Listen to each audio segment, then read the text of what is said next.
ఆయేషా చెప్తున్నటువంటి సంఘటన అది. ఆయేషా చెప్తున్నది, ఆయేషా అంటే మన స్వయం ప్రఖ్యాపిత ప్రవక్త యొక్క చిన్నారి భార్య. 9 సంవత్సరాల వయసులో ఆమెతో లైంగిక సంబంధం ఏర్పరచుకున్నటువంటి స్వయం ప్రఖ్యాపిత ప్రవక్త యొక్క ప్రియతమ భార్య. ఆ భార్య యొక్క తండ్రి అబూబకర్. అయితే ఇక్కడ ఈ ఆశ్చర్యకరమైనటువంటి విషయం ఏమిటంటే, ఈ హదీస్లో ఆయేషా చెప్తున్నటువంటి విషయం వింటే మనకు చాలా వింతగా అనిపిస్తుంది. ఆవిడ చెప్తుంది, ప్రవక్త నా ఒడిలో తల పెట్టుకుని పడుకున్నటువంటి సందర్భంలో అబూబకర్ వచ్చి నన్ను మందలించడం మాత్రమే కాకుండా చేతితో నా నడుమును కిల్లాడు అని.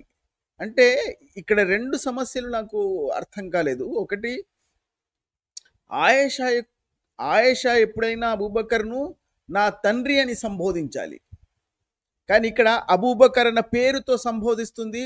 కాకుండా ఆవిడ చెప్పినటువంటి రెండవ వాక్యం చాలా ఆశ్చర్యాన్ని గురికొల్పేది.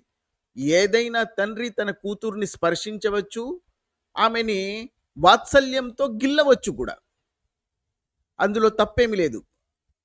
కానీ అలా చేస్తున్నప్పుడు ఏ కూతురు కూడా అక్కడి నుంచి పారిపోవాలని చూడదు. కానీ ఆయేషా ప్రత్యేకంగా ఇక్కడ చెప్తుంది, నేను అక్కడి నుంచి పారిపోకుండా నన్ను ఆపింది కేవలం ప్రవక్త నా ఒడిలో అప్పుడు పడుకుని ఉన్నాడు, నిద్రపోతున్నాడు, కాబట్టి నేను తప్పించుకోవడానికి అవకాశం లేకుండా పోయింది. నేను తప్పించుకోలేకపోవడానికి కారణం కేవలం ప్రవక్త నా ఒడిలో పడుకొని ఉన్నాడు. అంటే ఆయేషా అక్కడి నుంచి ఇతని ప్రవర్తన వల్ల అక్కడి నుంచి తప్పించుకోవాలని ఎందుకు చూసింది అన్నదే ప్రధానమైనటువంటి ప్రశ్న.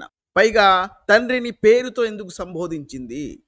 ఆ స్పర్శలో ఆమెకు ఏమైనా అపశృతులు కనిపించాయా? ముస్లిం సహోదరులకు వాళ్ళ విజ్ఞతకే ఇది వదిలేద్దాం, వాళ్ళు దీన్ని ఎలా తీసుకుంటారు.